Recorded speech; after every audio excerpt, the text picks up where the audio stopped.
Hello friends, I am Edvard Munch, a Norwegian painter and graphic artist, one of the first representatives of expressionism, the most recognizable image of which was the painting The Scream. I was born in 1863 in a small town in Norway. My father was a doctor and my mother was a painter. I have 6 siblings, 4 brothers and 2 sisters. When I was 5 years old, my sister died and my mother began to exhibit strange behavior. When I was 6, my father remarried and we moved to a big city. I hated living there and I ran away from home several times. I was always getting into trouble, and I was sent to a boarding school for boys, where I was beaten and tortured both mentally and physically. After graduating, I started studying medicine but soon realized that it wasn't for me. I wanted to be a painter, like my mother. I traveled around Europe and lived in poverty, working odd jobs to support myself. I had my first exhibition in Berlin in 1989, and it was a disaster. No one bought my paintings, and I was devastated. Back in Norway, I started seeing a psychiatrist, because I was having a nervous breakdown. He diagnosed me with anxiety and said that I had the heart of a woman. I returned to Germany and had another exhibition.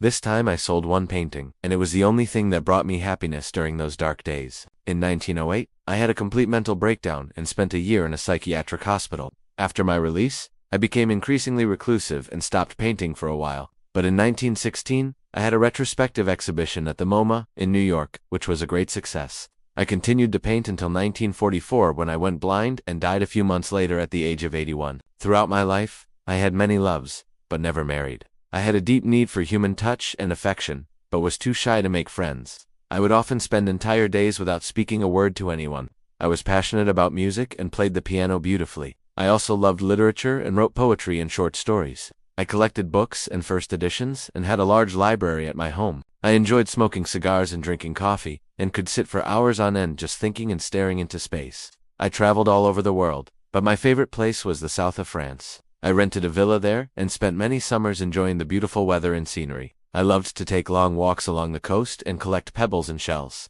I also had a great passion for nature and would spend hours hiking in the mountains and forests. I saw a lot of tragedies in my lifetime, such as the death of my sister and mother, as well as the loss of many friends and colleagues. However, I was also fortunate to experience some very good things, such as the birth of my nephew, who I helped raise, the success of my exhibitions, and the love and admiration of people around the world. I died believing that I was the most unhappy painter and the unhappiest of all the unhappy painters.